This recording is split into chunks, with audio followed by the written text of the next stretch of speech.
Desjardins est fier de présenter Les Dérangeants, le podcast de la nouvelle génération d'entrepreneurs au Québec. Quand les entrepreneurs ont besoin de soutien, chez Desjardins, ils ne dérangent jamais. Visitez desjardins.com/entreprise. Marc-Claude, aujourd'hui, on reçoit Mélissa Lambert, qui est présidente des Sacs Lambert. Pourquoi c'est une bonne invitée? Mélissa, c'est vraiment une femme d'affaires, là. J'ai vraiment hâte de l'entendre. Elle s'est démarquée. Ça fait 5 ans que Lambert existe, les sacs. Puis on les voit vraiment partout. C'est une croissance phénoménale. Puis dans tout ça, en plus, c'est une maman de 3 enfants. Elle a eu un congé de maternité là-dedans. Fait que, son histoire, je pense qu'elle va être riche. Puis, non, je pense que ça va être bien excitant comme rencontre. Est-ce que tu es cliente des Sacs Lambert? Pas encore, mais très bientôt. Pourquoi? Ah, tu vas voir tantôt dans mon PPP. OK. Bougez pas, j'ai hâte d'entendre ça. Ils font le tour du monde. Signent de gros contrats. Écœurent pas mal de monde. Et nous racontent tout ça. Voici Les Dérangeants. Bonjour, ici Catherine Beauchamp. Bienvenue à cet épisode du balado des Dérangeants, coproduit avec le 96.9 C'est quoi? Et le 98.5 FM, présenté par Desjardins Entreprises et qui présente nos dérangeants du milieu des affaires, que ce soit Marie-Philippe Simard, David Côté, Étienne Crevier, Noah Redler. Et comme à chaque épisode, je retiens à mes côtés 3 de nos 7 dérangeants, nos jeunes entrepreneurs. Aujourd'hui, en studio avec moi, j'ai Alex Mency, entrepreneur en série. Bonjour, Alex. Salut, Catherine. Carlo Coccaro, fondateur et PDG de Mathémo Monde et aidersonenfant.com. Bonjour, Carlo. Catherine, c'est un honneur. Marc-Claude Duquette, présidente du groupe Triton. Bonjour, Marc-Claude. Salut, Kat. Avant de recevoir notre invité aujourd'hui, je vous annonce la thématique de notre CA qui se déroulera à la toute fin de notre émission. La thématique, c'est comment bâtir et entretenir sa crédibilité d'entrepreneur. Là, il y a plusieurs questions qui se posent. Qu'est-ce qui est le plus important? C'est d'avoir une bonne réputation, d'avoir des contacts haut placés ou encore peut-être démontrer sa capacité à bâtir une entreprise profitable. Alors, j'ai très hâte de vous entendre là-dessus. Mais maintenant, c'est le temps de prendre de vos nouvelles avec les primeurs, les plugs, les potins. Je vais commencer avec toi, Alex. Comment vas-tu? Ah, super bien, Catherine. Aujourd'hui, on a le droit à quoi? On a le droit à une primeur. Oh. Alors, on a été sélectionné par un streamer américain, un genre de Netflix, mais ce n'est pas Netflix, je ne peux pas le nommer pour l'instant, pour réaliser tous les sites web des micro-séries qui vont diffuser en ligne. Exemple, tu as une télésérie, il y a tout le temps un site web qui accompagne la télésérie où tu peux voir le cast, les épisodes, des faits saillants, des photos behind the scenes. Donc, c'est ce genre de site web-là qu'on va créer là, pour ces téléséries-là, américaines et canadiennes. Et quand est-ce qu'on va savoir le nom? Dans les prochaines semaines, on attend que tout soit signé. On a une entente de confidentialité là, pour l'instant, mais on va pouvoir dire ça plus tard. Marc-Claude, toi, comment ça va? Ça va bien, hein? Je suis fébrile là, d'être au micro là, avec mon PPP de ce matin. Là. Quel est-il? C'est toute une primeur. Là. J'ai même pas encore mis ça sur les réseaux sociaux. Là. Ça donne une idée. OK. En septembre, je vais être une maman. Wow! Bravo! Ouais, mais merci.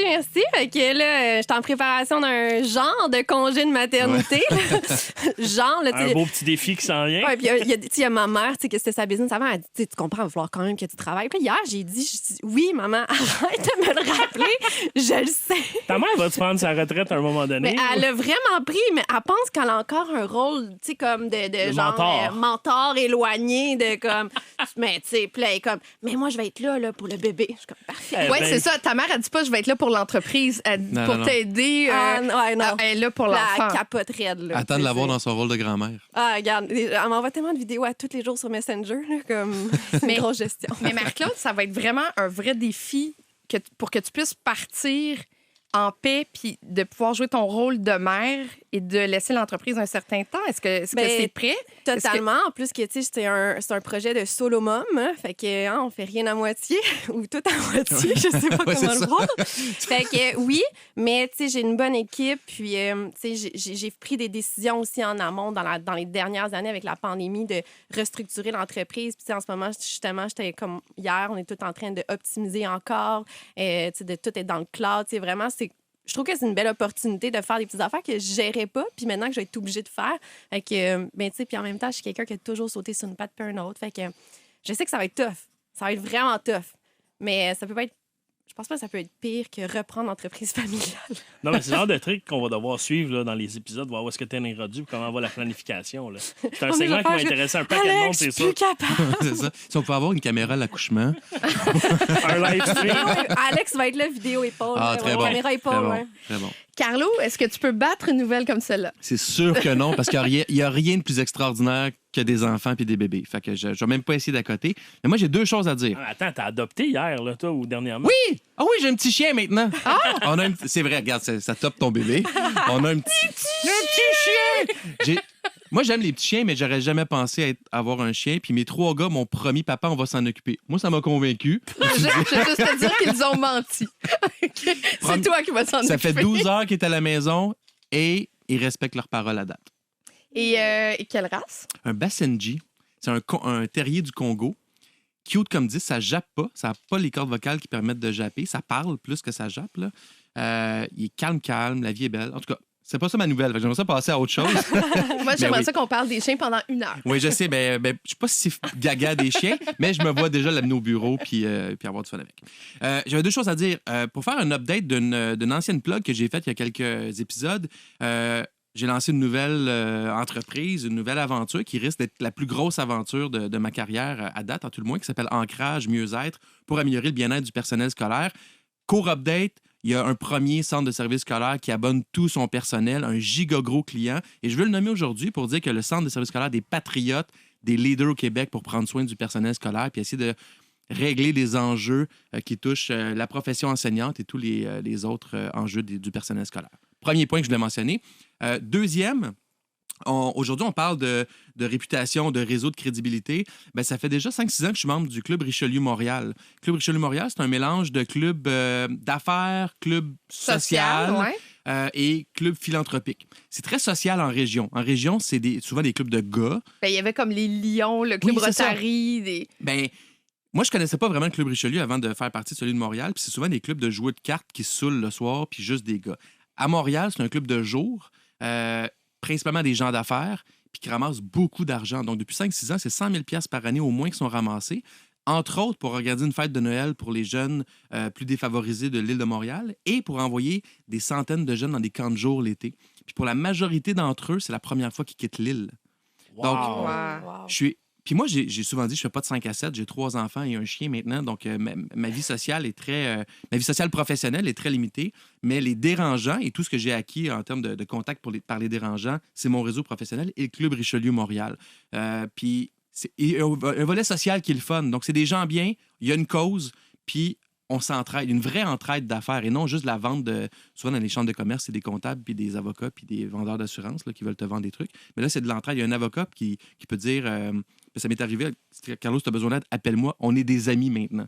Moi, j'ai le concept d'amis très restreint, là, mais c'était sincère. C'est-à-dire, pas qu'on va passer Noël ensemble. Son concept est très large. Oui, c'est ça, ça dépend. C'est différent des Mais c'est tiennes. intéressant parce que pour les gens qui nous écoutent présentement, c'est peut-être une autre façon de réseauter Tellement. à laquelle on ne pense pas, je pense. Puis, c'est pas tous les clubs qui conviennent à tout le monde. Moi, c'est un club qui me convient parce que c'est un club qui n'est pas en mode on fait de la business. La business, c'est secondaire, c'est social, philanthropique avant. Puis en tout cas, moi, je voulais juste le partager parce que ça me prend du temps. Moi, j'étais à Laval, ça me prend 4 heures, 1 heure aller, 1 heure retour, puis le dîner 2 heures, puis c'est une fois par mois. Mais je suis fier de ce club-là, puis je suis membre du CA, bientôt probablement président du club. Puis il y a quelque chose de cool. Ben, c'est super intéressant. Carlo, il te manque quelque chose. Quoi donc? Le nom du chien, on veut savoir. Oh! Ah, ça, c'est bon. L'éleveuse l'a appelé Chaton. C'est vraiment cute, là, parce qu'il n'est pas très gros. Puis il reconnaît déjà son nom parce qu'il a déjà 16 semaines, donc probablement qu'il va rester Chaton. Ah, tu vois, moi, j'appelle mon chien Minou souvent. Pour vrai? Oui, je trouve ça drôle. Vous êtes weird. Excellent. On s'arrête un instant. Au retour en entrevue, Mélissa Lambert, PDG de Sac Lambert. Le podcast de la nouvelle génération d'entrepreneurs au Québec. Les dérangeants. Aujourd'hui, on reçoit la femme d'affaires qui se cache derrière les Sacs Lambert, Mélissa Lambert, femme déterminée, fonceuse, qui a décidé de se lancer en affaires durant son 2e congé de maternité. Le premier Sac Lambert est né d'un besoin qu'elle souhaitait combler pour faciliter son rôle de maman. Et maintenant, on peut dire que ce sont pas mal toutes les Québécoises qui sont comblées. Mélissa Lambert, bienvenue aux Dérangeants. Bonjour. Mélissa, j'aimerais qu'on parle, premièrement, de l'idée. Comment est née la compagnie des Sacs Lambert? Ben en fait, c'était vraiment une idée de besoin personnel. J'ai cherché moi-même un sac qui était à la fois chic et pratique. Et j'étais aussi enceinte de mon deuxième enfant. Alors, je traînais comme vraiment plein de choses. J'avais tout le temps les mains pleines, mon sac à laptop, ma boîte à lunch, ma sacoche. Puis je me disais, ça n'a pas de bon sens qu'on se promène comme ça, les femmes. Il doit y avoir bien des sacs qui existent sur le marché avec des compartiments pratiques qu'on peut tout mettre dans le même sac. Et je trouvais rien. Donc, c'est là que j'ai eu l'idée. Pourquoi moi, je ne crée pas ma propre collection de mes sacs de rêve? Puis c'est vraiment naïvement comme ça que j'ai commencé à penser à vraiment une idée de business, d'entreprise. Puis j'ai commencé à travailler avec une designer montréalaise là, pour mettre vraiment sur papier les idées que moi, j'avais en tête. Comment ça fonctionnait? Au départ, vous arriviez avec plein d'items. Oui. Puis là, c'était comment les emboîter dans un sac? Ben en fait, la première chose que j'ai faite, c'est vraiment beaucoup de vigie. Fait que beaucoup de shopping. Je prenais des photos de qu'est-ce qui existait sur le marché. J'achetais des sacs, qu'est-ce que j'aimais pour dire, ça, j'aime ça de ce sac-là, ça, j'aime ça de ce sac-là. Puis on va essayer de voir si on peut faire comme le meilleur des mondes. Puis, par exemple, notre premier modèle, le sac de maternité, c'était exactement ça. Donc, elle a fait vraiment un petit proto en tissu toile. Puis, j'avais acheté plein de biberons. Fait que là, OK, est-ce que toutes les grosseurs des biberons fonctionnent dedans? Les couches, les wipes, on avait tous les accessoires. Puis, on mettait ça à l'intérieur pour voir est-ce que c'est vraiment le sac idéal. C'est comme ça qu'on en est arrivé à faire vraiment le parfait sac de maternité. Là. On a rencontré beaucoup d'entrepreneurs chez Les Dérangeants, puis la crédibilité de la femme en affaires est souvent un enjeu, ou en tout cas un défi supplémentaire que pour l'homme. Encore plus, j'ai l'impression, quand on se lance dans la mode, dans les vêtements, dans les sacs, et encore plus peut-être quand il y a en lien avec un congé de maternité. Est-ce que tu l'as vécu comme ça, tu sais, ta crédibilité d'arriver à dire « Oui, je sors d'un congé de maternité, puis je veux faire des vêtements. » Ah oui, c'est cute, mais est-ce que tu l'as vécu, ça? Oui, vraiment, parce que moi, j'étais gestionnaire de marque chez Vidéotron. Okay. Depuis comme 7 ans, j'avais quand même un bon emploi avec des assurances, des vacances, un fonds de pension. Fait que c'est sûr que... Puis j'avais aucune expérience en mode, vraiment aucune. Juste une passion, peut-être? Ben oui, j'adore la mode, mais j'avais pas étudié, j'avais pas fait mon bac en commercialisation de la mode. Moi, j'ai fait un diplôme d'études supérieures en communication marketing. C'est vraiment le marketing, puis le rêve aussi de bâtir une marque. Fait que c'est sûr que quand j'ai commencé à parler de ça à voix haute, à mes proches et amis étaient comme, ils comprenaient pas trop d'où ça sortait. Ouais. T'étais comme, attends un peu là, tu vas lâcher ta job pour aller faire des sacs. Ils comprenaient pas vraiment l'idée. Fait que mon moyen de me protéger un peu de ça, c'est peut-être de moins en parler. J'en parlais pas trop. Puis j'avançais mon projet si j'en parlais à mon conjoint, mais pas, tu sais, j'en parlais pas trop autour de moi pour pas me laisser décourager. Oui. Mais oui, c'est quelque chose que j'ai vécu beaucoup. Puis même, tu sais, un petit running gag, au début, c'était comme, j'avais quand même, parce que j'avais commandé comme 2000 sacs. Fait que, tu sais, le running gag, au début, c'était comme, t'es rendu à combien, là? Tu sais, c'est gênant. Au début, t'en as vendu 100, puis t'es comme, il y aurait juste 1900 à vendre. Fait que, tu sais, t'as comme une pression, un stress, de, ça va-tu marcher, mon affaire? Puis je savais pas si ça allait fonctionner non plus. Là. Mais je suis curieuse parce que là, on s'entend que c'est quand même une bonne prise de risque. Oui. Si on se projette 5 ans plus tard, avec les sacs Lambert maintenant, c'est rendu gros comment? Mettons les chiffres d'affaires, combien de sacs on vend par année? Ben c'est sûr que c'est rendu très gros. Dans le sens que pour moi... pour moi. Très gros, on l'a déjà entendu. Non, mais si on compare avec le 2000 du début. Oui, ben c'est sûr que on a fini l'année financière à 12 millions de chiffres de vente. J'ai fait l'acquisition d'un flagship où vraiment c'est notre magasin fort. On vend 50 en ligne, 50 à peu près à nos détaillants. On est chez Simon, chez Clément. On a des points de vente dans le Canada. On est rentré chez Quarks. Fait qu'on a vraiment beaucoup développé. On fait des trade shows. On est une équipe de plus de 30 personnes. On a notre propre entrepôt.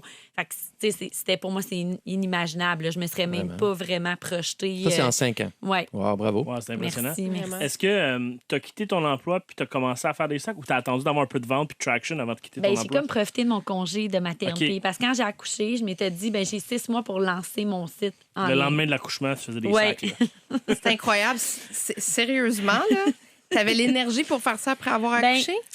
Je suis vraiment une fille assez disciplinée, dans le sens que à tous les jours, je me disais, je vais faire comme 3 actions. Je vais envoyer un courriel ou des fois, j'allais avec mon bébé, j'allais rencontrer ma designer. Fait que c'est pas, tu sais, je travaillais pas toute la journée. Ou, tu sais, c'est une journée que ça filait vraiment pas, je me laissais quand même le droit de m'occuper de mon bébé, là. Mais, tu sais, je me disais, à la fin de la semaine, c'est surprenant quand même comment que 3 choses par jour peuvent avancer. J'ai quand même réussi à avancer mon projet. Je me rappelle, il y avait plein d'anecdotes que j'étais déjà allée en meeting avec mon agence numérique, là, puis j'allaite, là. Tu sais, mon bébé arrêtait plus de pleurer. Fallait que, là, j'étais comme, qu'il faut vraiment que j'aille allaiter, puis je vais revenir. Mais, tu sais, je me laissais ce droit-là.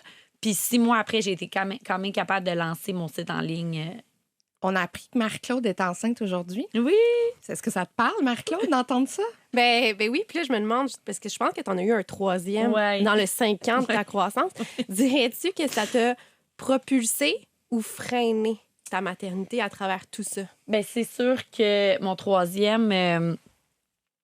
c'était comme si je n'étais pas enceinte. T'sais, j'ai vraiment roulé toute la business. Puis la veille, j'étais en meeting, j'accouchais le lendemain. Mon Dieu! 2 Mon semaines. Dieu! C'était comme si je n'étais pas enceinte. J'avais comme...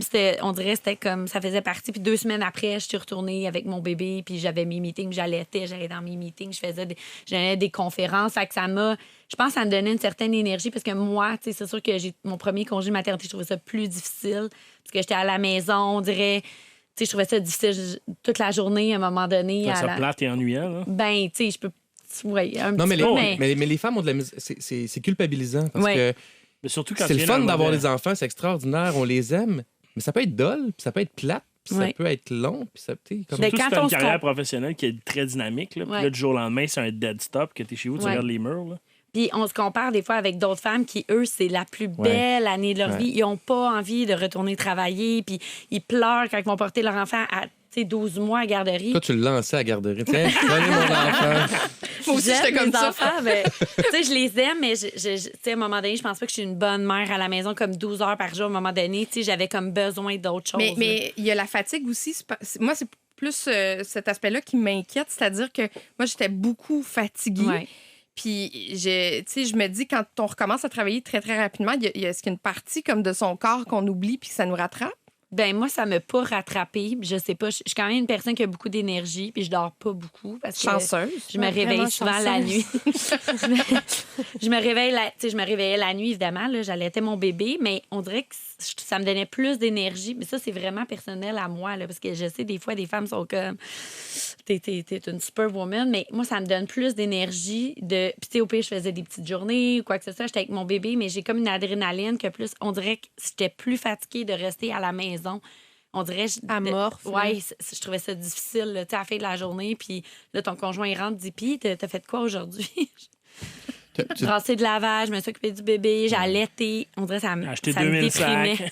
Oui, t'as dit ta business à peu près 12 millions. J'ai 2 questions par rapport à ça. Ça se situe où dans le marché? Puis moi, je connais rien à ton domaine. Là. C'est une bonne question. Dans le marché québécois, c'est une chose. Puis après ça, des compétiteurs québécois. Puis le marché des compétiteurs dans le monde, c'est un autre niveau. Puis en lien avec ça, elle se joue la profitabilité dans cette business-là. Est-ce que c'est à la production? Est-ce que c'est à la distribution? Sont où le moment ou les 2 moments charnières là, pour faire des sous? C'est des très bonnes questions qu'on m'a jamais posées. Moi, je suis reconnu chez les dérangeants pour poser les meilleures questions. Ça sert à ça. Ce balado-là, c'est d'aider des gens à se lancer en affaires ou à comprendre le milieu des affaires, mais ce sont des questions qui sont quand même hyper importantes. Ben pour répondre à la première question, il n'y a pas beaucoup d'entreprises dans le sac québécoise, si je peux dire ça. Ouais. Il y a notre principal concurrent qui, lui, vraiment à un autre niveau. Là, vraiment, il est partout dans le monde. Ça, c'est Maténa. Exactement. Ouais. Elle ne voulait pas le nommer, je pense que tu n'as pas remarqué. Donc, eux sont vraiment très, très, très, très importants. Je pense qu'on est vraiment allé chercher une importante part de marché de ce joueur-là au Québec. Okay. Fait qu'on les a dérangés, mais ils sont dans d'autres marchés. Donc, j'imagine qu'ils performent bien dans d'autres marchés encore. Avant d'aller à l'autre question, moi, je veux savoir, c'est quoi votre point différenciateur avec la compétition qui fait que votre sac est plus intéressant que le leur? Bon, on en a beaucoup. Premièrement, le principal point différenciateur, c'est vraiment le côté multifonction. Quand tu achètes un sac Lambert, il y a souvent 2, 3. Le sac que j'ai ici, il est 4 en 1. Il y a même 2 sacs. Fait que c'est vraiment l'idée de genre, je pars le matin, j'ai un sac de travail, le soir, je le transforme, j'ai un sac à dos, j'ai un sac bandoulière. Fait que c'est vraiment la multifonction, les compartiments intérieurs. Puis je pense que c'est la raison pour laquelle les gens qui achètent un sac Lambert, ils en rachètent d'autres parce qu'ils voient la valeur ajoutée du sac. Fait que ça, c'est vraiment... Puis on veut aussi être plus tendance, on est vegan, on a la certification PETA, fait qu'il y a tous les autres différenciateurs, mais je pense que le point vraiment important, et aussi, on est très proche de notre clientèle. On est une nouvelle brand quand même, ça fait juste 5 ans, mais on demande l'opinion. Des fois, on n'est pas sûr, on teste sur notre groupe des élites. T'aimes-tu mieux ce sac-là? T'aimes-tu mieux ce sac-là? Aimez-vous mieux une chaîne, pas de chaîne? Fait qu'on écoute beaucoup nos consommateurs. Donc, quand on arrive avec le produit fini, ben ça plaît parce que c'est leur opinion. Et sur le plan de la profitabilité? Oui, ben c'est quand même très profitable. Moi, la chose que je protège le plus, c'est justement au niveau de nos marges, parce que quand on arrive au niveau des détaillants, c'est là que la game se joue. Ah ouais, hein? Puis moi, j'ai toujours été assez stricte, donc je ne veux pas grandir à tout prix, puis je peux pas concevoir qu'un autre magasin ferait plus de profit que moi sur mon propre produit. Fait que pour moi, ça fait pas de sens. Même au niveau des termes de paiement, c'est souvent les gens ils rient un peu quand j'arrive. Mais je suis comme moi, je suis pas une banque, c'est pas mon modèle d'affaires. Je ne peux pas prêter de l'argent à un Simons. Fait que c'est vraiment essayer de Est-ce que tu réussis à les faire plier? Ben souvent, quand ils viennent te voir... C'est que la demande est là. Puis demande est là, donc tu as plus. Fait que des fois, j'essaie d'attendre. Ou oui, il y en a. Ou si je décide que je fais une concession, c'est vraiment parce qu'il y a une vraie valeur ajoutée, puis que je me dis, il va y avoir de la notoriété, je sais que ça va se retrouver, puis qu'on va réussir à accélérer la croissance. Mais il faut vraiment faire attention. Parce que quand on grandit, des fois, on veut grandir trop vite. Puis il y a des choses qui peuvent nous rattraper. Puis il y a beaucoup de magasins qui ferment en ce moment, dans le retail, dans le Canada, tout ça. Fait que c'est sûr que ça peut vraiment affecter un plus petit joueur comme nous. Là. Fait que, mais oui, si on gère bien l'entreprise, là, on peut quand même avoir une belle profitabilité. Okay. Marc-Claude, tu avais une question? Oui, l'autre fois, j'étais dans un souper de filles, puis on parlait de liste de shower. Puis le sac Lambert, là, c'est le fameux sac, est revenu dans la discussion. Je trouvais ça intéressant. C'était comme, ben là, c'était le must to have, c'est le sac Lambert. Après 5 ans de croissance, 5 ans, ben, là, on connaît les produits, ils sont sur le marché. C'est quoi le prochain défi? Est-ce qu'il va y avoir un défi de pérennité au niveau de trop renouveler des modèles? C'est comment tu vois ça, ton next step? Bien, en fait, on essaie de développer plus de catégories de produits. Donc là, justement, la maternité, on est très fort. On a encore notre sac fort. Puis je me rends compte que c'est même difficile de déclasser. On a lancé un nouveau cette semaine. On va voir comment ça va aller. Mais c'est sûr qu'on veut développer davantage la catégorie maternité, avoir d'autres accessoires. Mais comme le voyage, ça, c'est une nouvelle catégorie qu'on a attaquée. On a lancé en septembre notre première valise carry-on. Là, on ne savait pas. C'est vraiment un risque qu'on prend. Puis on voit comment la clientèle répond, on a sold out. Fait que là, on s'est dit, bon, il y a vraiment un beau potentiel, on s'est fait demander. Puis là, on continue. On va lancer une grosse valise à l'automne que personne ne sait. Puis que mon qui se équipe transforme en boîte à lunch aussi. Et moi, tu me parles, là, tout ça me parle, Oui, à part le sac de maternité. Mais je trouve ça bien parce que tu viens peut-être d'avoir une nouvelle cliente qui est devant toi. Mais tu sais, moi, je voyage beaucoup, puis j'aime entendre... Tu vends bien tes produits, en fait. C'est une qualité. Là. Je pense que tu possèdes bien ton produit puis tu le vends bien. Alex? 2 questions. Je comprends que ton approche, c'est un privilège de vendre les produits Lambert dans ta boutique. C'est pas tout le monde qui peut les vendre. Bon. Exact. Est-ce que ça t'est arrivé de retirer tes produits d'un détaillant qui ne respectait pas ou quoi que ça? Puis comment ça se passe? Pas très bien. Ça se passe pas très bien, mais pour moi, c'est trop important. C'est une relation d'affaires. Il faut que ce soit gagnant-gagnant. Il faut que tout le monde respecte. Par exemple, si un détaillant décide de mettre à rabais sans notre autorisation nos sacs, ben tous les autres détaillants sont aussi pénalisés puis le téléphone sonne sans arrêt. Fait que moi, il faut qu'on se respecte. Ça fait partie de la base de la relation humaine. Fait que quand il n'y a pas de respect, moi, je suis assez tranchante, puis je vais aller chercher mes produits s'il faut, puis on met fin à la relation. Là. OK. Je suis curieuse de savoir, parce que tu disais que tu avais ta boutique phare et tu vends dans des points de vente aussi. Sur le plan de la rentabilité et sur le contrôle de l'environnement marketing du produit, comment tu vois ces deux environnements-là cohabiter? Est-ce que c'est plus rentable pour toi d'avoir tes produits dans une boutique qui est la tienne ou ailleurs? C'est sûr que la boutique, il y a beaucoup de gens qui pensent, je faisais des running gags avant, les gens ils pensaient « Ah, bonne journée, tu t'en vas travailler à ta boutique ». Tout le monde me parle toujours de la boutique, mais les gens ils pensent que c'est là qu'on qu'on vend la plupart de nos sacs. T'sais, c'est vraiment, ça représente 5 de notre chiffre d'affaires, la boutique. Mais ça fait jaser. Ça donne un rendez-vous pour les clientes qui veulent vraiment découvrir toute la collection parce que c'est le seul point de vente où on peut tout trouver. C'est ça un peu l'enjeu, c'est qu'à un moment donné, les gens disent je peux le voir où ce sac-là? Je sais pas, appelle tel point de vente proche de chez toi, vois la sélection. Fait que c'est vraiment un rendez-vous pour moi. C'est un magasin fort où on vit une autre expérience, où les conseillères savent tout sur tous les modèles. Mais tu sais, au niveau de la rentabilité, j'ai pas fait ça pour au niveau rentabilité. Là. C'est vraiment pas. C'est vraiment au niveau de l'expérience de la marque. Je le vois comme une vitrine, comme quasiment une dépense marketing. Oui, puis c'est là que tu peux vraiment écouter tes clientes. Parce vraiment. que quand ils vont acheter chez Simons ou ailleurs, tu n'as pas l'écho aussi direct on que dans n'a pas ta le boutique. feedback. Puis ça nous sert aussi d'événements comme là, on a fait notre premier défilé de mode. Fait que, on se sert de la boutique pour donner un rendez-vous aux influenceurs, médias, clientes VIP. On fait le défilé, on présente la collection, on fait du contenu. Tu sais, c'est vraiment, il faut s'en servir, en fait, là, parce que c'est un gros investissement. Fait que c'est à ça que ça nous sert. Moi, on m'a glissé à l'oreille que tu avais des sacs pour les animaux aussi. Oui. Parce qu'on a parlé un peu plus tôt dans l'émission de notre passion pour les animaux. J'ai pas encore une passion. Il est arrivé il y a 12 heures. Carlo vient d'adopter un chien. Moi, je suis gaga des chiens. J'en ai un aussi. Ça aussi, c'est un autre marché à développer. Oui, parce que les gens qui ont des animaux sont intenses en tabarouette. Oui. Sur le portefeuille. Moi, c'est mon fils. Là. Ben, c'est ça. On a lancé une petite collection, justement, des sacs. Il y a de plus en plus de gens qui voyagent avec leurs animaux, qui prennent l'avion et tout. Donc, on a lancé un sac de voyage ou pour juste des petits déplacements avec le petit pot de bague puis des chaînes avec le petit collier. Donc, c'était comme une autre petite collection. C'est sûr qu'il faut continuer à toujours se réinventer, innover, voir c'est quoi les tendances dans le marché puis essayer de saisir ces opportunités-là pour continuer à se différencier. Là. Dans les différenciateurs, tu parlais de vegan, la certification PETA. Ouais. Puis tu es allé en Chine voir comment c'était produit. Ouais. Comment ils sont produits, tes sacs, en Chine? Parce que je pose la question parce que... Puis là, je te connais pas, puis je connais pas ta business, mais j'y crois, puis j'y crois pas, là. Tu sais, la Chine, c'est... Sur l'aspect éthique de la l'aspect chose. éthique, l'aspect... les conditions de production pour les gens, la santé, etc. C'est comment? C'est pas du tout ce qu'on croit. T'sais, vraiment, moi, je vous dirais, les vraies histoires, c'est genre au Bangladesh. Là. D'ailleurs, la Chine est vraiment délaissée parce que, premièrement, la Chine, c'est très cher. Très, très cher. Oui. Contrairement à ce que les gens pensent. Moi, une des premières manufactures avec qui je travaille depuis les tout débuts, c'est vraiment très... eux, ils ont une école, fait qu'ils enseignent à d'autres manufactures.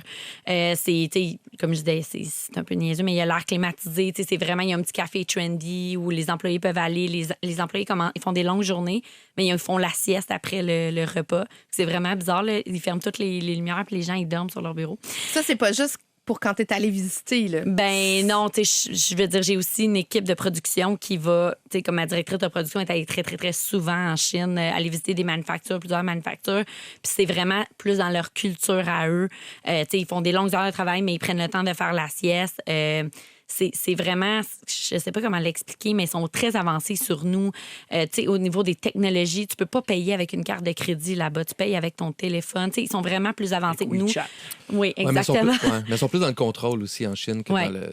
Mais quand on parle des conditions de travail, tu sais, moi, j'ai pas jamais vu une manufacture où, tu sais, j'ai pas visité, j'ai pas été exposée à ça. Je dis pas qu'il y en a pas, mais des manufactures où c'est des pauvres conditions là, avec des enfants, tout ça, j'ai pas vu ça. Moi, je pense vraiment que c'est peut-être avant, c'était comme ça, puis là, c'est dans d'autres marchés, là, tu sais, des usines vraiment moins bien développées dans d'autres marchés. Et tu dis que ça coûte cher. C'est quoi l'écart avec produire au Québec ou produire peut-être en Occident? Bien, produire au Québec, ça se peut pas. Tu sais, moi, quand j'ai commencé, je voulais vraiment trouver, là, je me rappelle avec ma designer, quand j'étais allée rencontrer, il y avait un atelier sur Chabanel.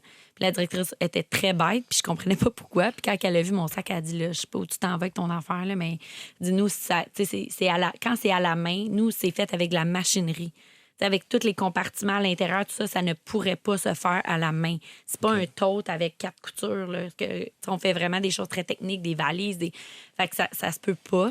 On n'a pas les technologies au Canada pour ça. On n'a pas de manufacture, on n'a pas de l'expertise, on n'a pas de la technologie. Ça n'existe pas. Il faudrait comme que je me bâtisse une usine. Une usine, oui. Puis c'est pas vraiment... C'est un autre type de business complètement. Là, c'est autre je pourrais pas me lancer comme ça. J'ai fait des trade shows...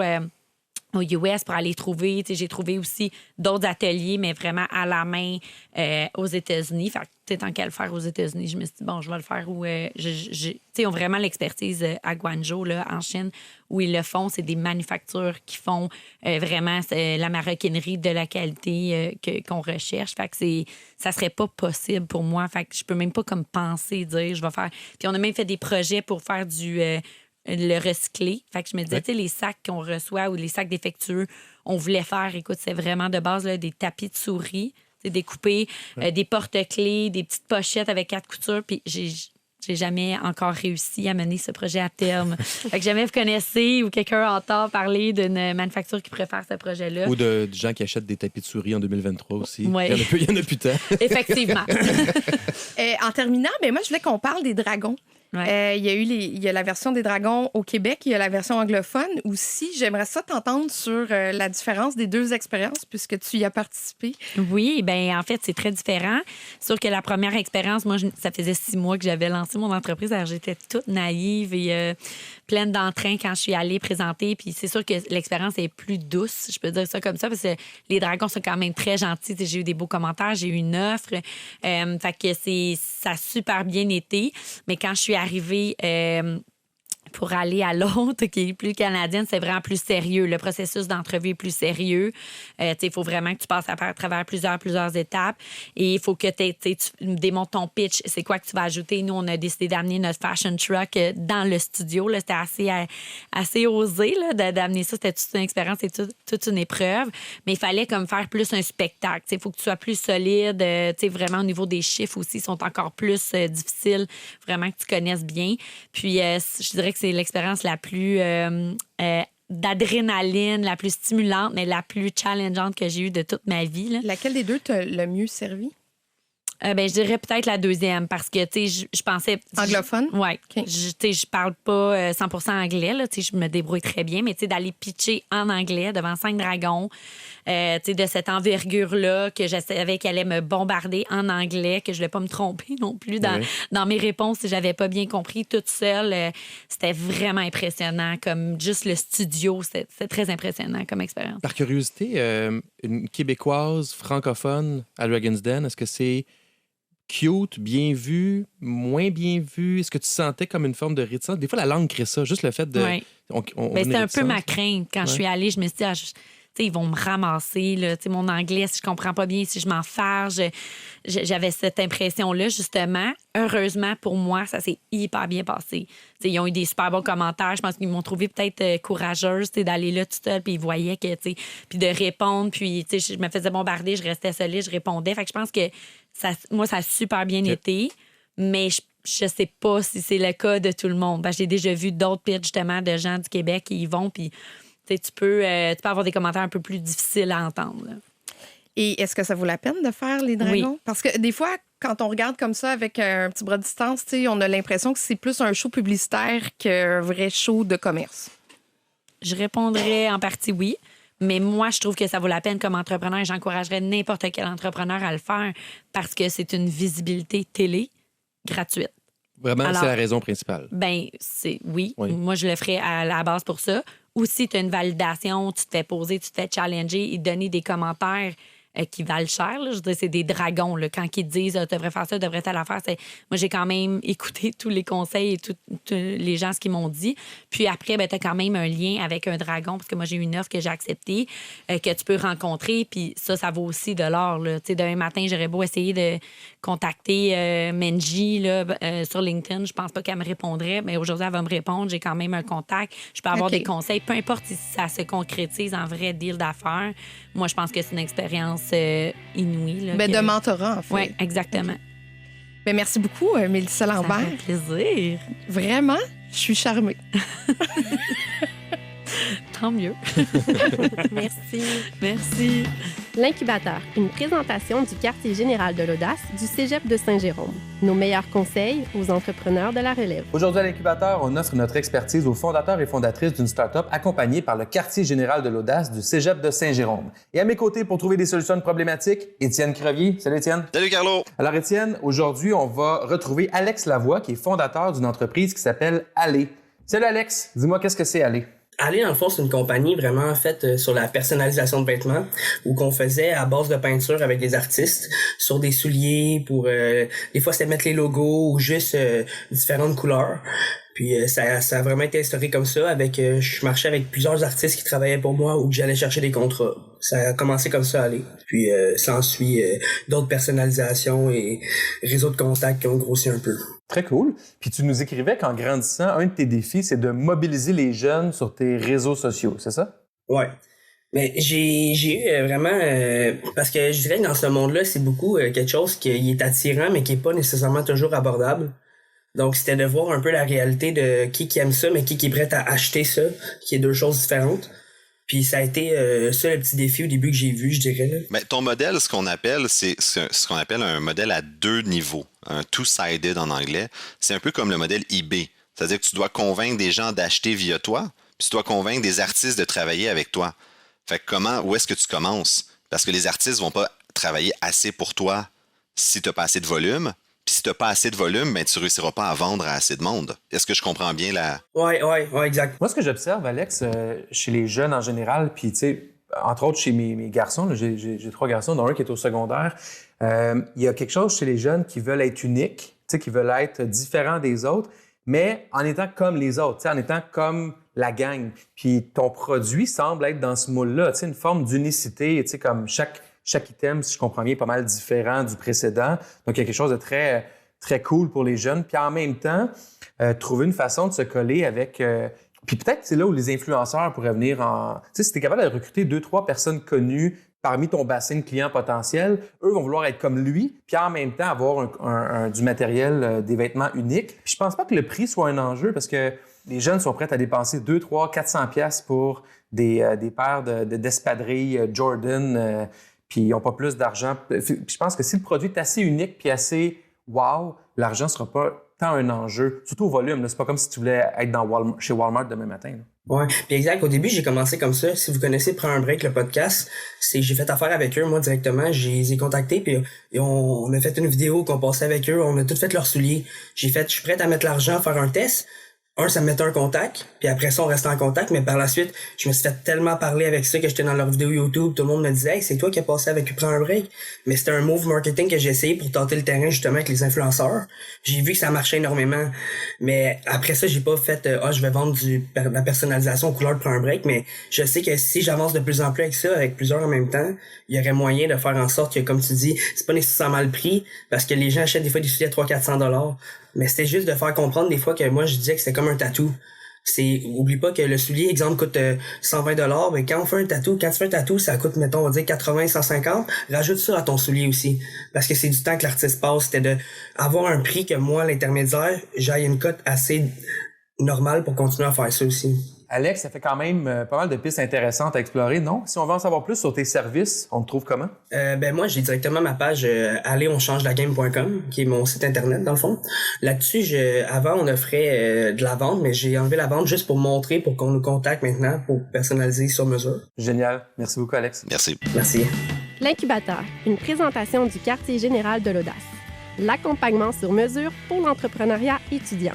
Passez de rêveur à entrepreneur sur qgda.ca. Les dérangeants. Le CA, une présentation de Garling WLG, des avocats aux côtés des entrepreneurs. Le succès, ça se prépare et ça se protège. Développez les meilleurs réflexes en matière de droit et propriété intellectuelle. Visitez garlingwlg.com. Juste avant de passer à notre CA, c'est l'heure de la question dérangeante. Et aujourd'hui, je veux savoir quel est le plus gros travail, la plus grosse job pour laquelle votre carrière d'entrepreneur vous a préparé. Puis là, je vais mettre le spectre très large. Ça pourrait être papa, maman ou peut-être même sous-ministre ou ministre. OK? Alors, je commence avec Carlo. C'est sûr que c'est pas... Je vise pas sous-ministre. Là. C'est un peu trop bas comme grosse job. Mais tu là. pourrais pourtant Ben t'en ouais, aller en au éducation. Ouais. Non, mais pas sous-ministre, ministre. OK. Puis tu sais, il y a beaucoup d'entrepreneurs qui se voient en politique parce que tu sais, on gère du monde, on a souvent une vision, puis tout ça. Puis je dois avouer que moi, j'œuvre en éducation. Je me pose souvent la question, si j'étais ministre de l'Éducation, je ferais quoi? Puis j'ai comme...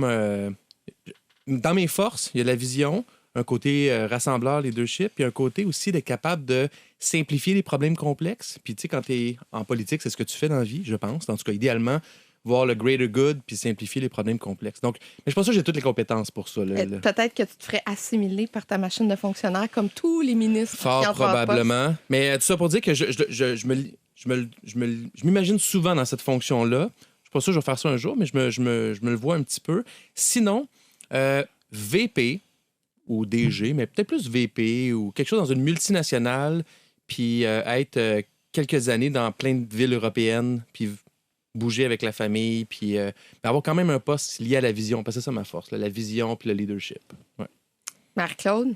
C'est vrai que c'est une question assez large. Ben, je vais rester dans le thème. Moi, je pense que ça me forge à mon prochain défi de solo mom. Pour vrai, depuis, tu sais, comme faut bien s'entourer en affaires. Mais je pense que dans ce temps-là aussi, il faut savoir bien s'entourer.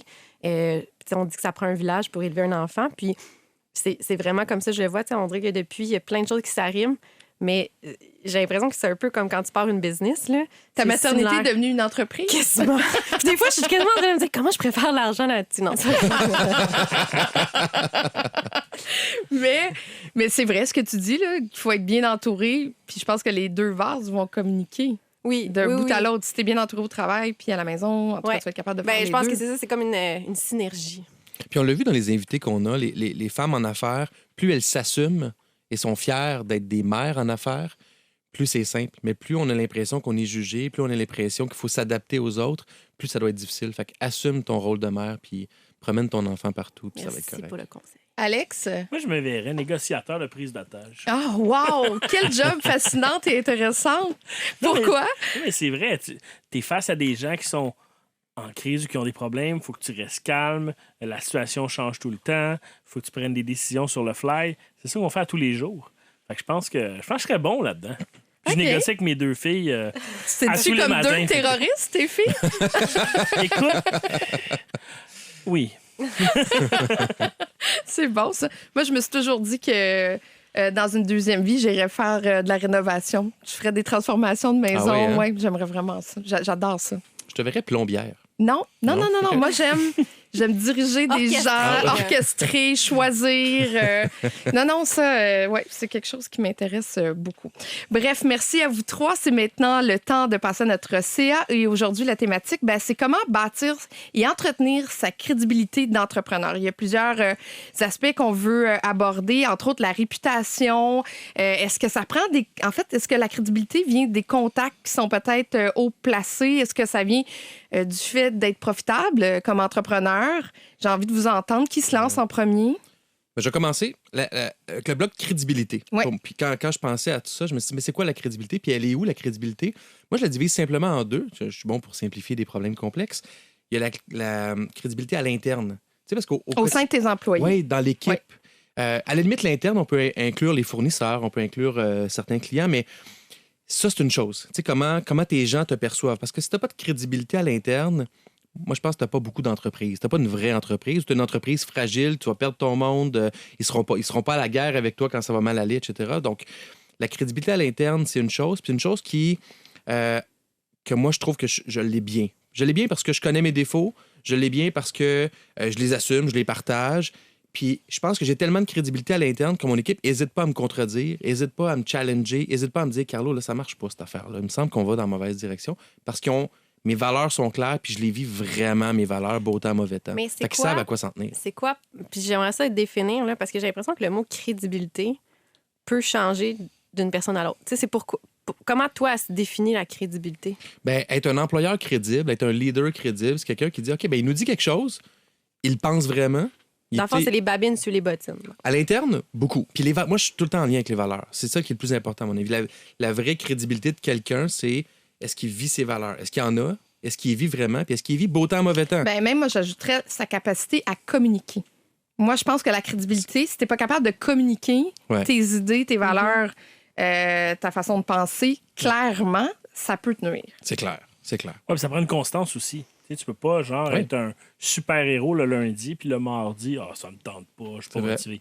Faut qu'il y ait une certaine constance, puis c'est comme ça que tu deviens crédible. Si tes employés, encore au niveau à l'interne, mais à l'externe, c'est la même chose aussi, mais si tes employés sont capables de prédire tes réponses, sont capables de prédire ton comportement à quelque chose, t'es crédible. Puis d'ailleurs, c'est la même chose avec les parents. Si tes enfants sont capables de prédire tes réponses à leurs questions, je peux-tu faire ça, papa, je peux-tu pas faire ça? Tu es un parent crédible pour eux. Puis c'est un peu la même chose à l'interne. Mais à l'externe, c'est une autre affaire. La crédibilité à l'externe, si tu n'en as pas, ben, tu n'as pas de clients, tu n'as pas de fournisseurs, Fait que c'est super important aussi. Puis ça se bâtit de plein de façons. Entre autres, d'être en lien avec ses valeurs, mais c'est plus que ça aussi. C'est le rayonnement. Ben, c'est le rayonnement. Tu sais, un fournisseur à l'externe, là, il va faire affaire avec toi. Il y en a parce que tu es une bonne personne. Moi, je pense que la majorité, c'est parce que tu leur fais faire de l'argent. Tu sais, c'est comme...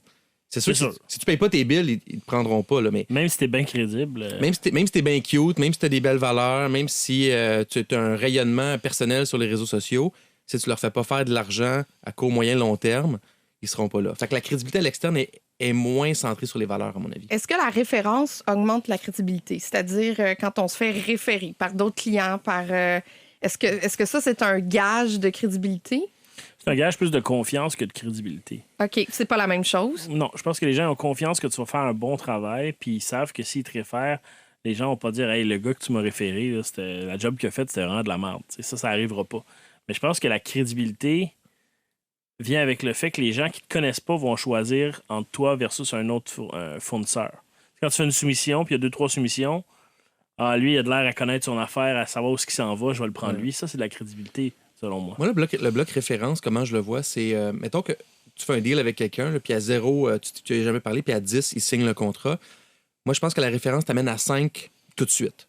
Puis il y a plein de façons d'avoir. Ça peut être un ami qui parle de toi, ou ça peut être, on le vit actuellement dans mes projets, on reach out on communique avec des gens qui ne nous connaissent pas du tout, des DG de centres de services scolaires, par exemple. Ils ne nous connaissent pas, mais notre pitch est bon, notre produit est comme tellement en demande, puis le besoin est là. Et eux nous réfèrent à leur monde à l'interne en disant « Hey, va explorer ça, ça a l'air intéressant. » Le monde à l'interne nous donne une entrevue, une rencontre la semaine d'après. Mais ça, on est à 5 tout de suite juste à cause d'une référence. Après ça, la job, c'est à nous de la faire pour se rendre à 10. Mais le 0 à 5 est long à faire. Des fois, c'est le plus difficile. C'est le plus difficile. Fait que la référence, elle fait sauver beaucoup de temps, mais elle ne te fait pas signer un contrat. Moi, je le vois comme ça. Mais tu sais, comment moi, je vois la crédibilité?